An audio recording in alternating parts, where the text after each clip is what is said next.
The Seven Wonderful Cats. It's a vintage Rand McNally book that was printed in 1956.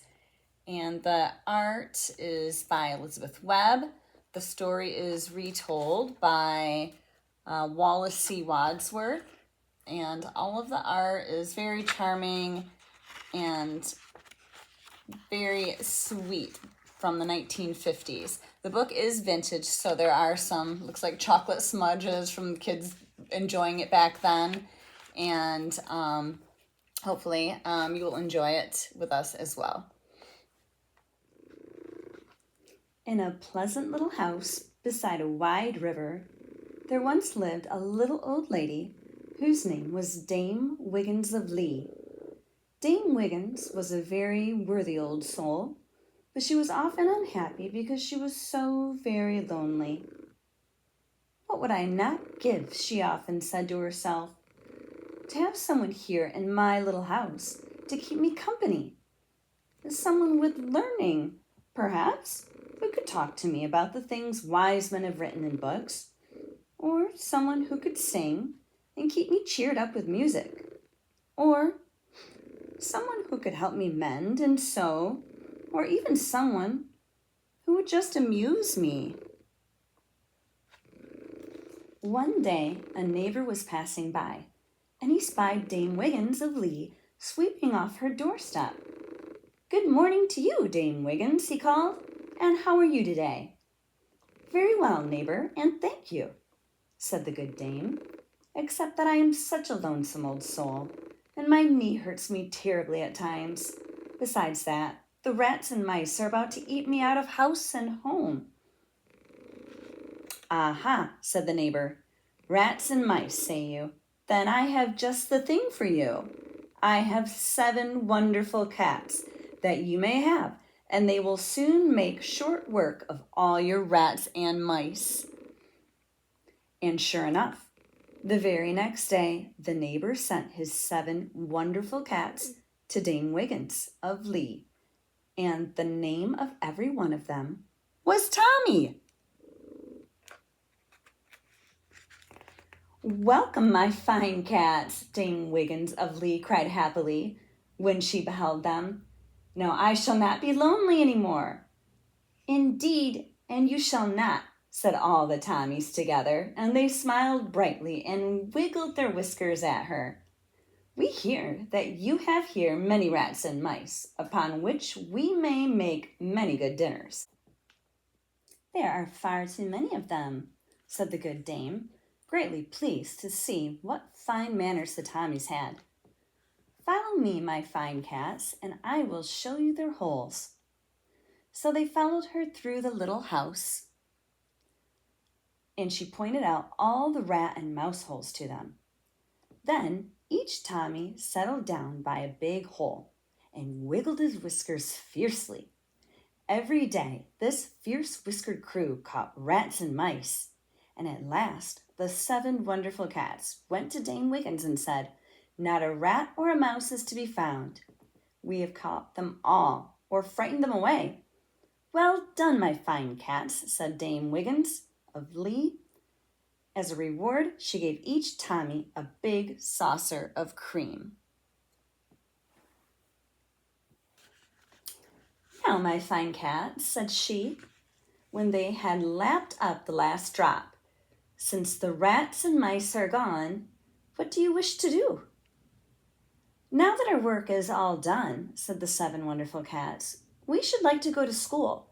"Go to school?" cried Dame Wiggins. She was much surprised, for never before had she heard of cats going to school. "To be sure, if school you wish, to school you shall go." At school, the 7 wonderful cats studied long and hard, so that they learned very fast, and soon they could read the words milk and rat and mouse, and could spell the word mew. Here we have the teacher. Milk, rat, mouse, mew is written on the old-fashioned chalkboard. The master thought he had never seen such wonderful cats, as indeed he hadn't, and he wrote a fine letter to Dame Wiggins, telling her what a credit they were to her. But though she was glad to know how well they were doing, she was also very lonely without them. That is why, when it was almost winter, she sent for them to come home. So home they came, and they spoke to Dame Wiggins in such a wise and learned manner that the good old lady was delighted. "Now that they are educated," said she, "I shall never again be without wisdom in my little house." Then, very happy that they had learned so much in school, she ran out to market to get some good things for their supper. And when she came back, she found her 7 wonderful cats mending the parlor carpet, each handling his needle as briskly as a bee. "What wonderful cats they are!" she cried. "And now I shall never again be without someone to help me mend and sew." The next day she went to market again, and when she came back, what do you think the 7 wonderful cats were doing?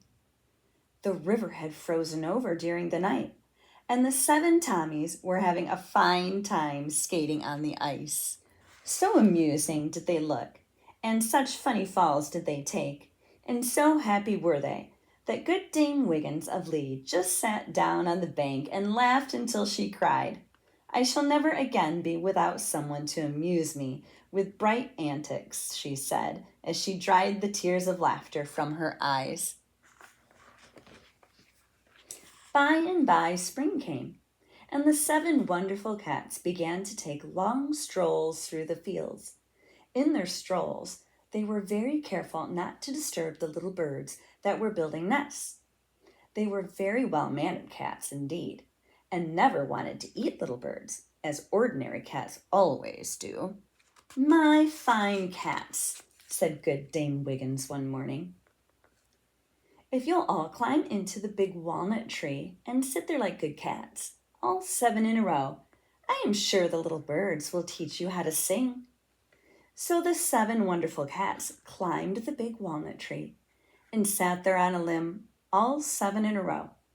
And the meadowlarks and the bluebirds and the robins and many other songbirds came and gave them singing lessons because they were such good cats. So pleased was Dame Wiggins with their progress in music that she bought each of them a little trumpet to play on when they were tired of singing. And every night they played and sang for her until bedtime. "Ah me," said the good dame happily, "I shall never be without music again." One morning, when they were out visiting the little birds, they came upon a poor little sick lamb that had lost its mother. "How sad," said the 7 wonderful cats. "We must help this poor little sick lamb and find its mother for it." So they hunted about and found a wheelbarrow. Then they put the little lamb on the wheelbarrow and wheeled it home. Dame Wiggins was overjoyed at their kindliness. "You shall all have some sprats for your good deed," she promised. Then she hurried away to the field to look for the little lamb's mother. While she was away, the 7 wonderful cats turned down the covers and warmed the sheets and put the poor little lamb safely to bed. The dame could not find the old mother's sheep, so she came back home. And when she saw what the 7 wonderful cats had done, she was well pleased. "I shall never be without a nurse, should I fall ill," she said happily. The next morning the dame noticed that not a cat was about. Before long, however, there was a great fuss and commotion outside. Here came her 7 wonderful cats, each one riding upon the back of a sheep and driving a whole flock before them. They had gone in search of the sheep, for they were sure that the lamb's mother must be in the flock somewhere. "Well done, my fine cats," cried Dame Wiggins of Lee, and she was unable to hide her joy when the little sick lamb cried, "Ah!"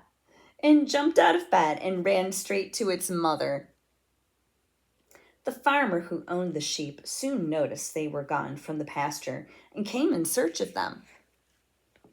He stepped up to the dame's door, his dog Tray at his heels, and knocked with his crook. "Good morning, Dame Wiggins," he said. "Have you seen my sheep?" Yes, indeed, she said. My 7 wonderful cats have just taken them back to their pasture. And she told the farmer how they had found the sick lamb and had cared for it and found its mother.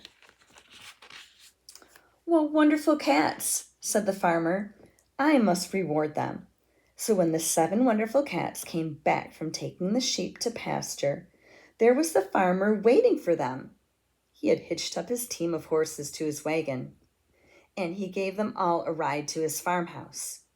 The farmer, for their kindness, gave them a wonderful dinner of field mice and raspberry jam. And for dessert, they had all the cream they could drink.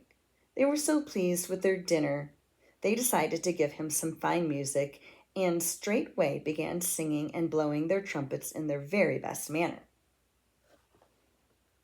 Very good, my fine cats, the farmer said, laughing heartily and holding his hands to his ears. Dame Wiggins must be deaf to listen to such grand and beautiful music. Now, if it please you, said the cats to the farmer, we must be getting home.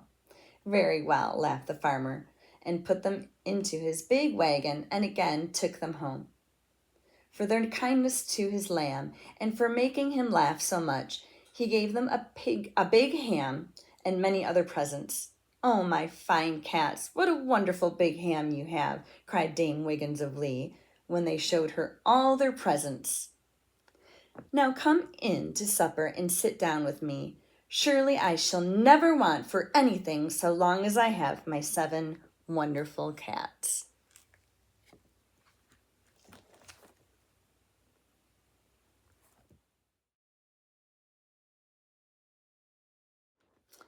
As an afterword for the 7 wonderful cats, I'll say that the pictures are really kind of a reminder of my grandmother's house and even my mom's house.